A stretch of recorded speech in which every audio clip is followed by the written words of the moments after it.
Halo semuanya, saya akan menjelaskan buku India Bangkitnya Raksasa Baru Asia kepada keluarga kedua orang tua saya di sini.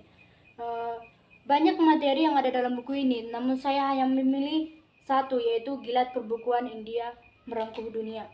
Seperti yang kita lihat, sudah dikatakan perbukuan, berarti ini dalam bidang buku kan. Di India itu kan Pak, bukan hanya di bidang perfilman saja, atau bisa dikatakan itu Bollywood seperti film-film yang ada di televisi itu, namun di sisi lain mereka itu ada pabrik buku atau penerbit-penerbit mereka itu di buku itu banyak, seperti di tahun 2006 Frankfurt Book Fair yang ke-58 itu ada ajang pemeran buku terbesar di dunia yang digelar itu pada tanggal 4 sampai 8 Oktober 2006.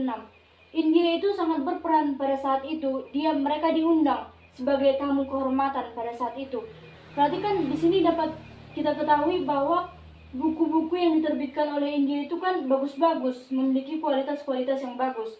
Jadi ada juga berdasarkan catatan Nushat Hassan, Direktur Nasional Book Trust of India, sebuah lembaga membentuk negara yang bertugas mempromosikan buku dan kebiasaan membaca di kalangan masyarakat India. Jadi di India itu bukan hanya dalam perfilman saja atau di industri, mereka juga mengembangkan seperti meningkatkan proses literasi, atau bisa dikatakan membacanya tinggi, sehingga ilmu mereka itu semakin tahun atau semakin zaman semakin berkembang, semakin bertambah.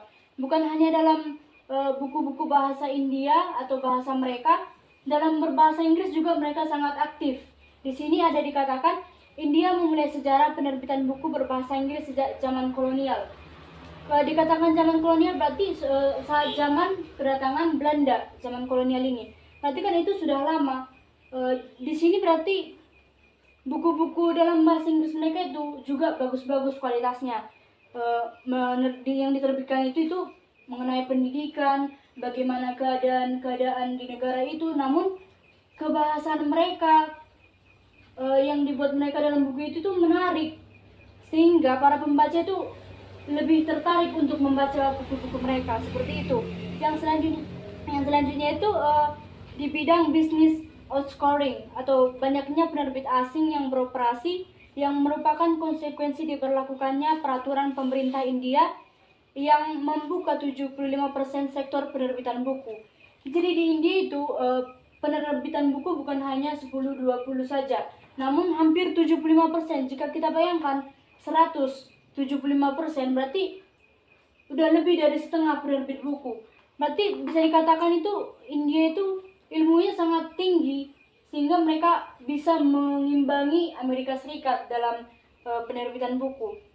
Di samping penerbit besar, industri buku India diwarnai oleh menjamurnya penerbit-penerbit independen yang skala kecil, menengah, hingga skala tinggi. Penerbit terakhir ini masing-masing memiliki profil organisasi dengan spesialisasi buku yang sangat beragam.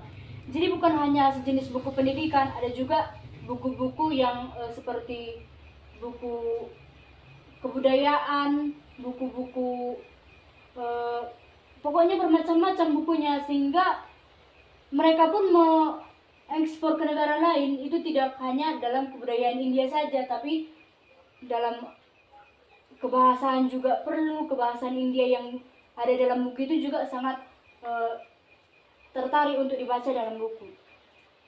Yang selanjutnya itu peran pemerintah. Lantas peran pemerintah ini bagaimana sih di peran pemerintah India dalam mengelola penerbitan buku ini?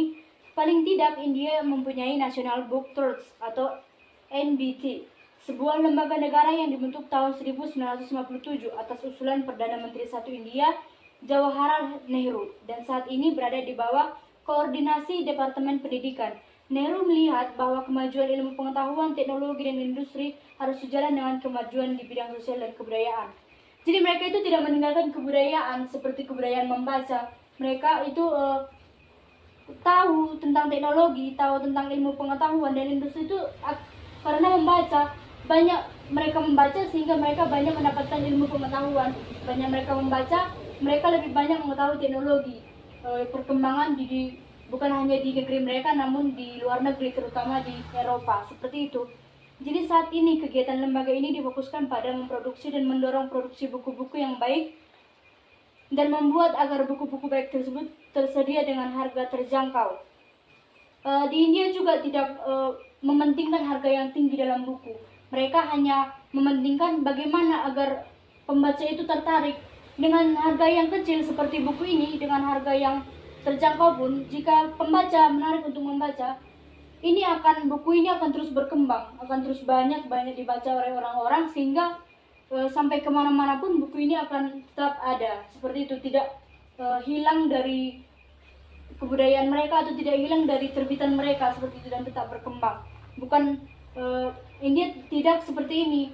Mereka menerbitkan buku, contohnya buku ini diterbitkan, namun jika mereka membuat harga tinggi, otomatis nanti pembaca akan harganya kan tinggi, ngapain saya membaca?